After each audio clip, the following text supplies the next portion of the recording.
और 13 साल जॉब करने के बाद मुझे ऐसा लगता था, मैं शिपिंग कंपनी में था, प्रोजेक्ट मैनेजर था, मुझे ऐसा लगता था कि ये काम ना मेरे टाइप का नहीं है।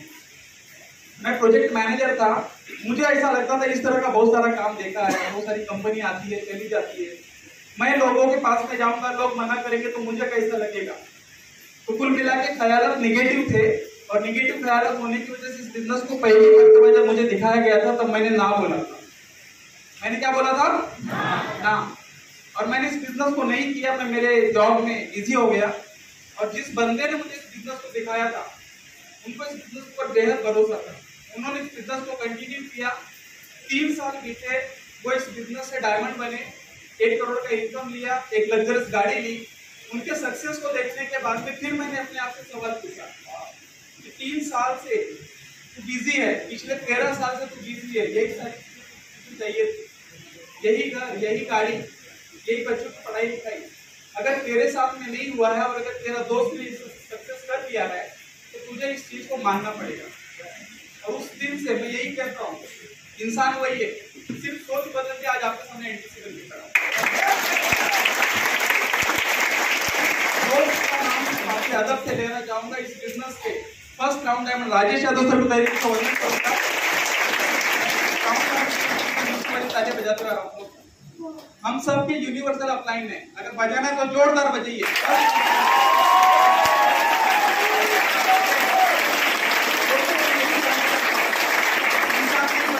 आज एनटीसी बन के आपके सामने खड़ा हूँ। ये नए लोगों को ना एनटीसी का मतलब नहीं मालूम, यहाँ पे मैडम बता रही है एसटीसी आ जाइए, आरटीसी आ जाइए, ये नए लोगों को समझ में नहीं आ रहा है कि क्या है। टीसी तो काफी लोग समझ जाते हैं कि रेलवे का टीसी है, राइट है ना। एनटीसी का मतलब मैं ये बताता हूँ कि जब मैं प्रोजेक्ट मैनेजर था दोस्तों, तो ठाणे में ज्ञानेश्वर नगर में चौल में रहता था। आज एनटीसी बनने के बाद इतना पैसा आया कि ठाणे में ही घोड़बंद रोड पे 1 करोड़ पे कर मैनेजर था। पेट्रोल खत्म होने के बाद बाइक को ऐसा टेढ़ा करता था, करते हैं ना। आज इस बिजनेस के माध्यम से 2 4 व्हीलर का मालिक है।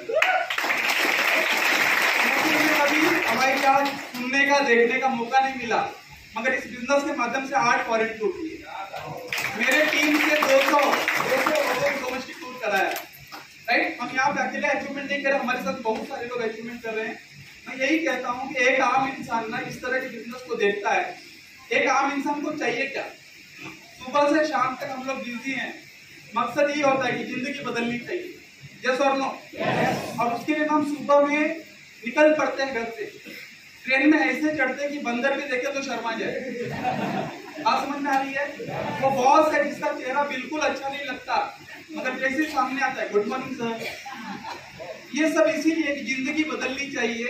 मगर इतने साल होने के बाद में मुझे आप बताइए कि सच में जिंदगी बदल रही क्या? अगर एक ऐसा मौका आपके दोस्त ने दिखाया है, आपके रिश्तेदार ने दिखाया है, जिस मौके में ढूंढ के भी लॉस नहीं मिलेगा, सिर्फ दुकान बदलने से पैसा कमाने का जरिया मिल रहा है मेरे भाई। एक ऐसा मौका जहां तो दोस्त बोलता है तू सपने देख, तेरे सपनों को पूरा करने के लिए मैं तेरे साथ में हूँ,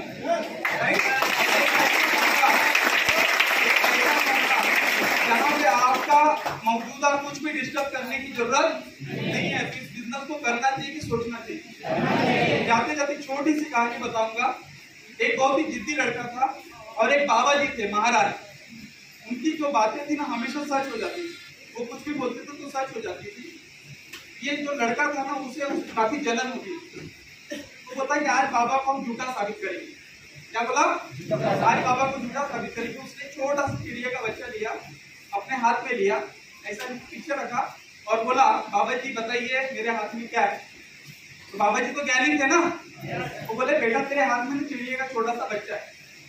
बाबा जी को ये समझ के आने के बाद में उसको और टेंशन आया, बाबा जी को झूठा कैसे साबित करें। अब उसने अगली अक्ल लगाई, उसने सवाल पूछा बाबा जी से कि बाबा जी बताइए ये बच्चा जिंदा है कि मरा हुआ है।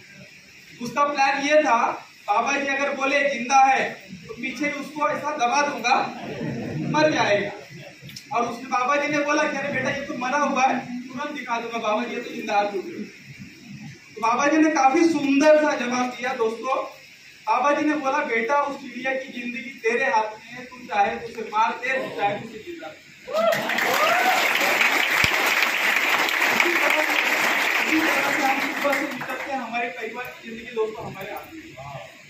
चाहते तो है हम करना बहुत कुछ अच्छा, राइट है, मगर 10 साल 20 साल 30 साल मेहनत करने के बाद में कुछ बेहतर नहीं हो रहा है। आज एक मौका मिला है, आज आपके हाथ में वो जिंदगी है, अपने परिवार की खुशी है, अपने बच्चे की पढ़ाई लिखाई है, अपने माँ पिताजी का किया हुआ आपके लिए कॉम्प्रोमाइज है। आज आप चाहते हो तो वो जिंदगी आपके हाथ में, आप सोना बना सकते हो। मेरी तरफ से आपको ढेर सारी शुभकामनाएं। Thank you very much. जय हिंद, जय